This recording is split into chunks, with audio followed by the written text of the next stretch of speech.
Hi, I'm Lora Chilton, the author of 1666, a novel. I'm going to read to you from my historical fiction, 1666. My head is throbbing as I open my eyes and realize from the position of the sun that it is now late morning.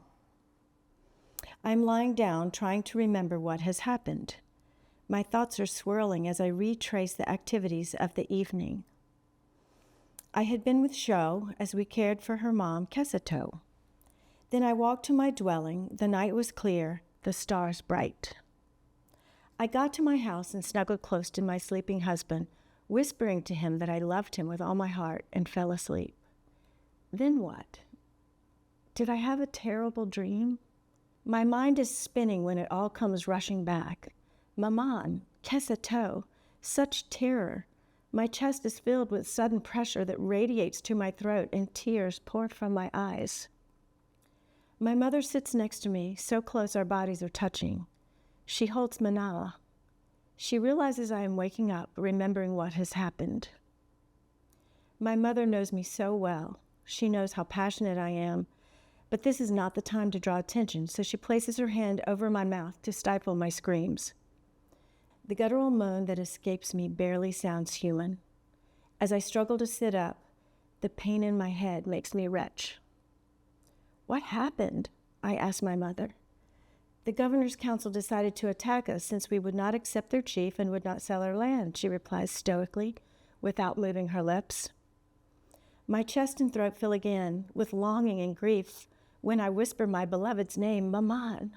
My eyes flood, as do my mother's. She saw my husband's murder too. My husband, my partner, Mana's father. The image of the gun exploding into his head will not leave me. I reach for Mana's hand, realizing she has witnessed her father's brutal death at the hand of a stranger. Maybe her eyes were closed, so the awful scene will not haunt her. She is so young. Will she remember how he loved her? I hope her eyes were closed, so the scene will not haunt her forever. My mind is jumbled with so many thoughts when I hear my mother speak. All the men are gone, she says. Gone? Where? Dead. Killed by the strangers. As these words fill my ears, I fall into my mother's arms, my heart pounding as I think of my brother, Aquimex Onks. I whisper his name. Aquimex? My mother shakes her head. Tears now fall from her eyes. At this realization, my heart seems to stop beating, and I cannot catch my breath.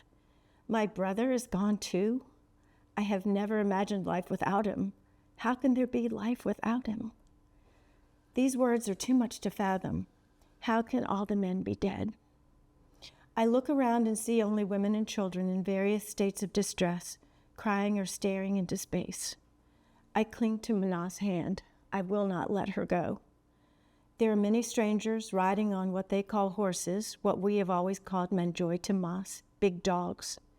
The men hold their thundersticks as they ride, intimidating us into compliance. There are more of them walking among us. They look at us with menace. Are they planning more destruction?